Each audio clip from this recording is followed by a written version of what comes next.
വിവിധ ആവശ്യങ്ങൾ ഉന്നയിച്ച് കേരള സ്റ്റേറ്റ് സർവീസ് പെൻഷനേഴ്സ് അസോസിയേഷന്റെ നേതൃത്വത്തിൽ കൊല്ലങ്കോട് സബ് ട്രഷറിക്ക് മുന്നിൽ ധർണ നടത്തി.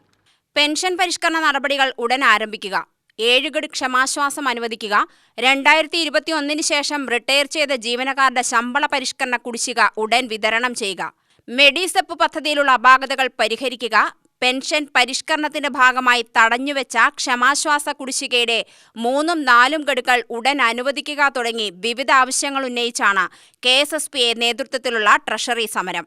ആവശ്യങ്ങൾ നേടിയെടുക്കുന്നതിനായി സംഘടനാ സംസ്ഥാന സമ്മേളനം ആവിഷ്കരിച്ച പ്രക്ഷോഭ പരിപാടികളുടെ ആദ്യഘട്ടമായി സംസ്ഥാനത്തുടനീളം നടത്തുന്ന ട്രഷറി സമരത്തിന്റെ ഭാഗമായാണ് കൊല്ലങ്കോട് സബ് ട്രഷറിക്ക് മുന്നിലും ധർണ നടത്തിയത്. ആർ മണി ഉദ്ഘാടനം ചെയ്തു.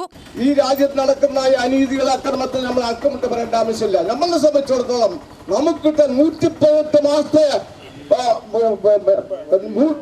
മാസത്തെ അധികം നമുക്ക് തരാനുള്ളത്. ഈ 118 മാസത്തെ മുൻകാല പ്രാപ്തിത്വം തന്നില്ലെങ്കിൽ ഞങ്ങൾ തരാതിരിക്കാൻ സമ്മതിക്കില്ല. ഞങ്ങൾ വാങ്ങിക്കിട്ടേയിരിക്കുന്ന കാര്യം പ്രത്യേകിച്ചെടുത്ത് പറയുകയാണ്.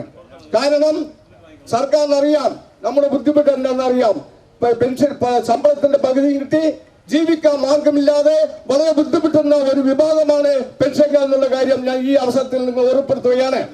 നമുക്കറിയാം നിത്യോപക സാധനങ്ങളുടെ വില വർധന സർക്കാർ ഒന്നും ചെയ്യുന്നില്ല. സർക്കാർ കൈമലത്തുക. കാരണം വെച്ചാല് ഏതിനാണ് വില കമ്മി ഏതിനാ വില കൂടുതൽ സർക്കാരിനും അറിയില്ല, നമുക്കറിയാം. നമ്മളെ സംബന്ധിച്ചിടത്തോളം നമ്മൾ വാങ്ങുന്ന സാധനങ്ങൾക്കുള്ളതായി ബുദ്ധിമുട്ട് അനുഭവിക്കുന്ന വിഭാഗമാണ്. കാരണം ചെറിയ സംഖ്യ കൊണ്ട് ജീവിക്കുന്ന നമുക്ക് ജീവിത ചെലവ് നീട്ടിക്കൊണ്ടുപോകാൻ സാധിക്കാത്തൊരവസ്ഥയാണ്. കാരണം ഇത് എല്ലാവർക്കും അറിയാൻ പോലും അത് ആരും അറിയുന്നതായി അഭിനയിക്കുന്നില്ല.